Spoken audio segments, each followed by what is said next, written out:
Hi, this is Yen Shay. Today we're going to do a very simple family meal, a pasta meal, and you can use any kind of pasta, but we're using rotini today. And so just to make it fun, rather than just plain old spaghetti, so we're using some pasta with a bit of texture. And so we're going to do rotini with chickens, tomatoes and spinach. And so actually this dish is so versatile. You could do all kinds of things like sausages and shrimp and whatever, okay? And the method is the same. So I'm going to show you how to cut the chicken breast. So it's nice and thin slices. And so I like, when I'm trying to slice my chicken, I usually like it to cut it, get it slightly frozen, and so it's easier to cut. I usually like to cut it in like a 65-degree angle, so this way you get very thin slices, and so it's very, very easy. Of course, you have to have a sharp knife. So I have already cut all the chicken here. So what you need to do is to add a teaspoon of salt, a teaspoon and a half of cornstarch. This cornstarch is going to help you to sort of coat the chicken, so the chicken was going to come out frying out nice and tender. And of course,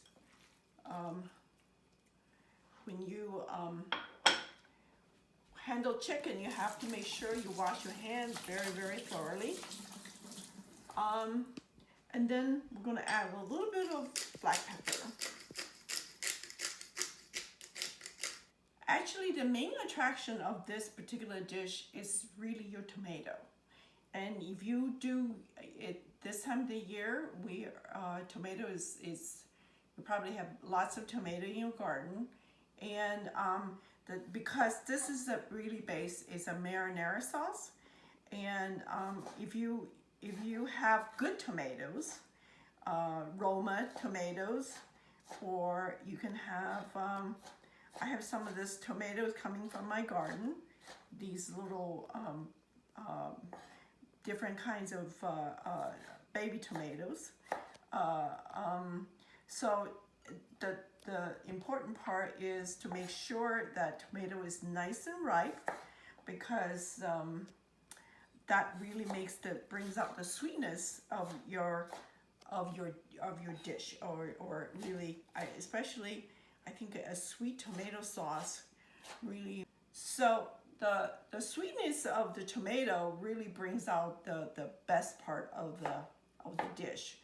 And so I have these tomatoes coming from my garden, and my Roma hasn't been ripened yet, so this is a store-bought Roma, so you could do a combination of it. And actually, I personally just love simple marinara sauce with basil and the pasta. The other part is that I sometimes like to add a little bit of mushroom. Of course, this is preference. And mushroom gives you a little bit of the savory umami taste. It really makes your sauce super, super tasty. The mushroom could be anything from baby bellis to shiitake mushroom, or even white button mushroom. So now we're ready to do our first part. You should have your water boil already. And so, because this is a very fast dish. And so what we're going to do first is we're going to stir fry the chicken. Of course, any pasta dish, garlic is a very important part of the dish. And nowadays you can buy garlic already peeled, but if you ended up having to do it a whole clove yourself, here's the easy way. You just, on the side of your knife, you smash it, and the peel comes right off. and you can put this in a little food processor to chop it, but the way I just chop it fine. Or else you can use a little garlic grater or a plank grater to grate it yourself. Because the pasta is the garlic really brings out the tomato taste. So to do the chicken breast, it's very important that you have a pan that is really very nicely heated, and you want to add your olive oil.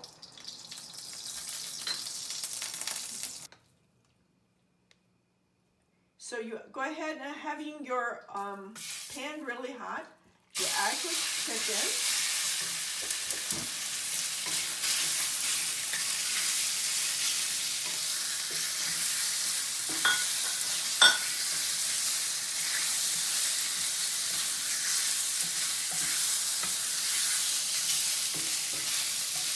And you stir fry it until it turns, all the pink goes away. And you want to take it out afterwards.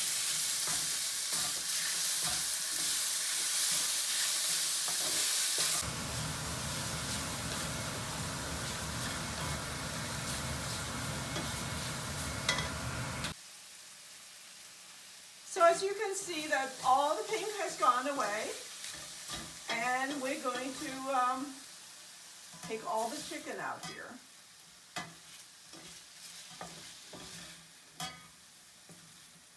This is sort of like a one dish kind of thing. You don't want to have to keep on cleaning your pan.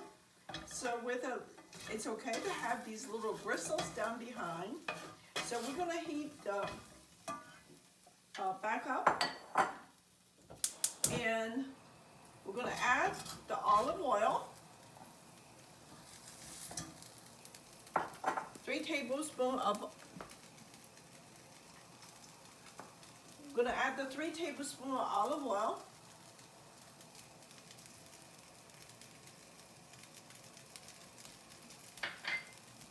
And let it heat up. And the garlic, the important garlic.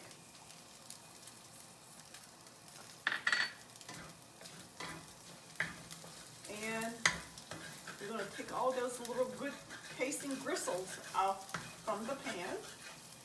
It's going to add extra flavor.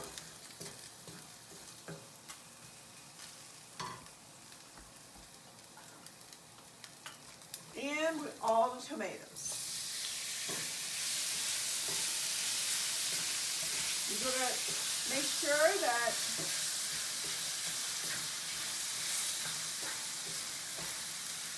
the tomato is going to be cooked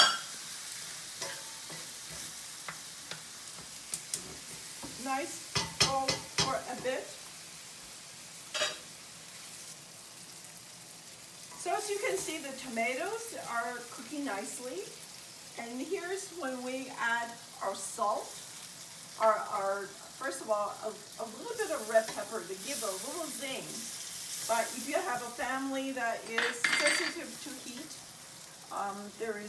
you can cut that out, but somehow a little heat really makes it taste good. And some black pepper.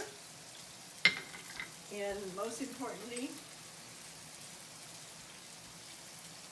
some salt. This is going to be a teaspoon of salt. Tomatoes, the salt really brings out the sweetness of the tomato.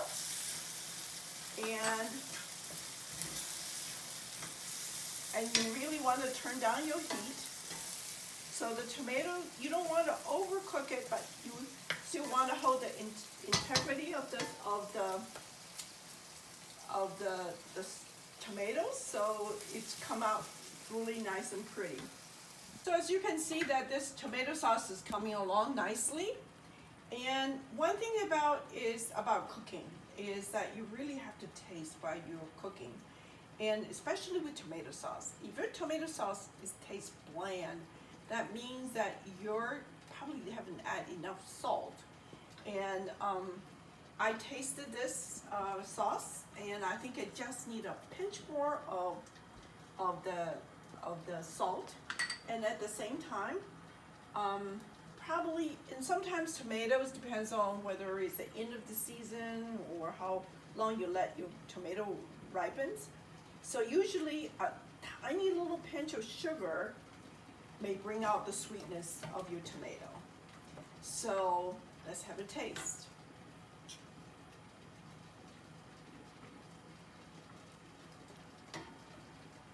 Perfect, perfect. Now the water is boiling, so we're going to add 2 tablespoons of salt in there. And because you have to salt your pasta water, so your pasta is not going to be tasting bland. And we're going to add, since I'm really cooking this for 2, I'm just only going to cook half a box of this pasta.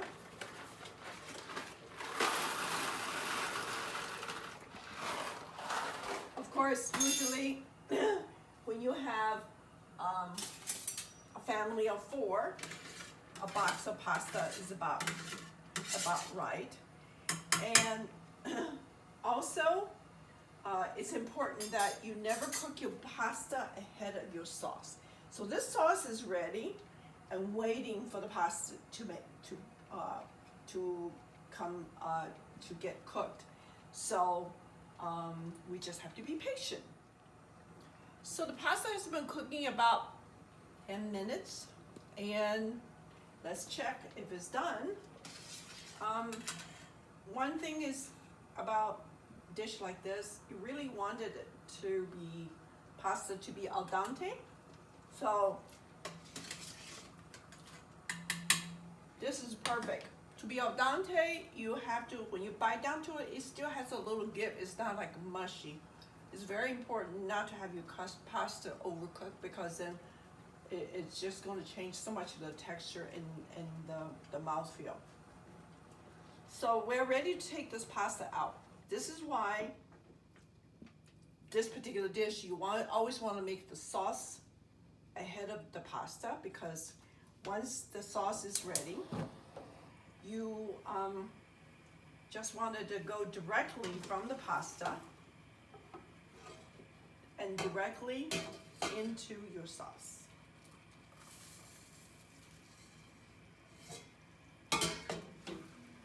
The reason is you want the hot pasta to coat the sauce nicely, and very often is a little pasta water, because it has the starch in it. It gives you, it would make the sauce stick. So this is why you never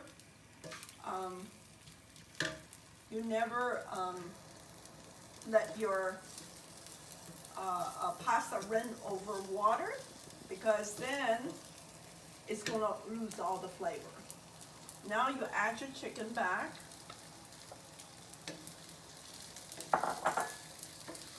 And you combine the two.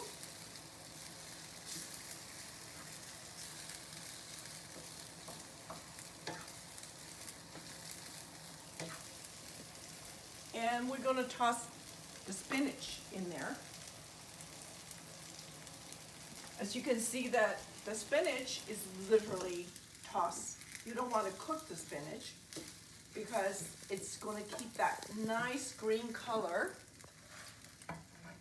And you literally turn off the heat and put your pasta in. And you just toss the combine.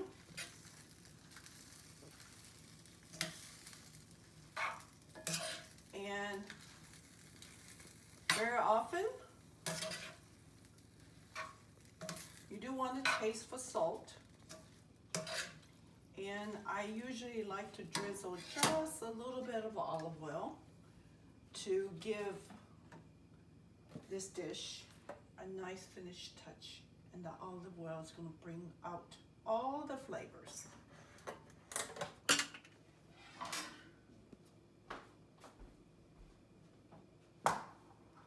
As you can see, this beautiful dish with all the goodness of your garden, and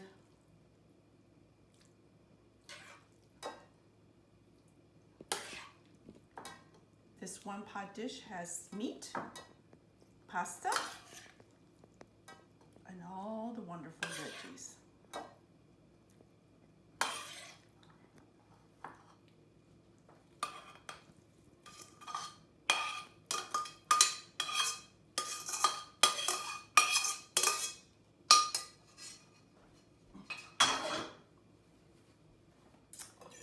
And I will finish it up with just a little bit of the chopped basil, fresh basil from my garden. I usually like to cut them in strips. And look at this, how beautiful this dish is. And voila. You have this gorgeous dish. Actually, it's quite simple.